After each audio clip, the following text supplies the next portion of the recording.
This book is a love letter to leaders around the world who find themselves having to steer their people through the storm of uncertainty and change. Think industry transitions, power station shutdowns, corporate takeovers, major restructures, funding cuts, government regulations, the impact of natural disasters, pandemics, and a changing climate. You may not have instigated it. You may not be able to control it. You may not even know what it is yet. But change is happening anyway. And you're in the middle of it, the one who must lead people through it. Even though it may not be what you signed up for, it feels like there is no win in it for you or your team, and you're just as uncertain as anyone about what the future will bring. You're outside your comfort zone, can feel the tension rising in yourself and your team, and you're unsure how on earth you're going to lead your people through. Hell, you might not even be sure how you're going to stay afloat. If this sounds like you, take a deep breath. Shake out your arms, roll your shoulders. You're in safe hands. I've written this book for you, the leader who has to navigate the rough seas of change without losing people overboard or sinking the ship. You're responsible for your team adopting or adapting to the change, but you may not be the one leading the change itself. In fact, it's likely you are the piggy in the middle. Your board, boss, or the government is driving the change, and your people are resistant, fearful, and angry. Perhaps you're even resistant, fearful, and angry too. You want to yell, "Don't shoot the messenger," every time you have to deliver more change news, and you're copying it from above and below.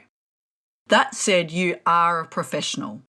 Part of your role as a leader is to not only be the messenger, but to also own the message of change.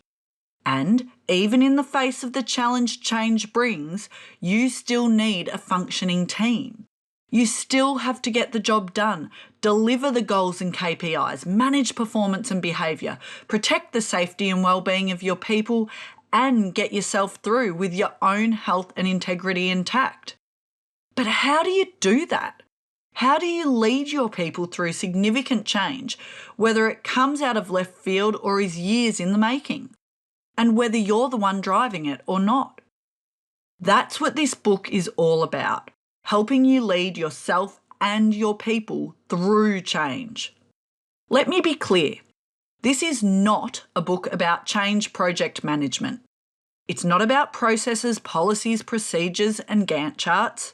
It's about people and how to steer them through the storm of change to calmer waters safely and pointing in the right direction.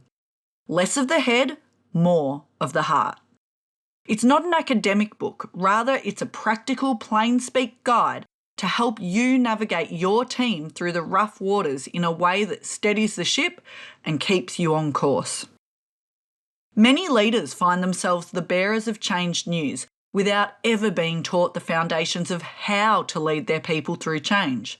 They are essentially set up to fail.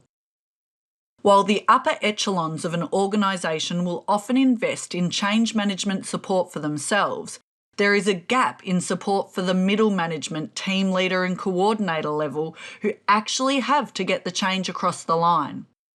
There is also a gap in the advice and support available for those facing change that is not of their own design or is out of their control. It is those gaps that this book seeks to address. I don't need to know the exact change you're going through to teach you the principles that will help you through.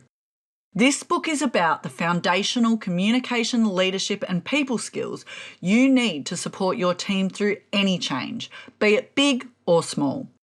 It's about feelings and emotions, but not in a light, fluffy way. It will show you how to work with and respond to the feelings of your people in a way that allows you to influence, motivate and unite your team.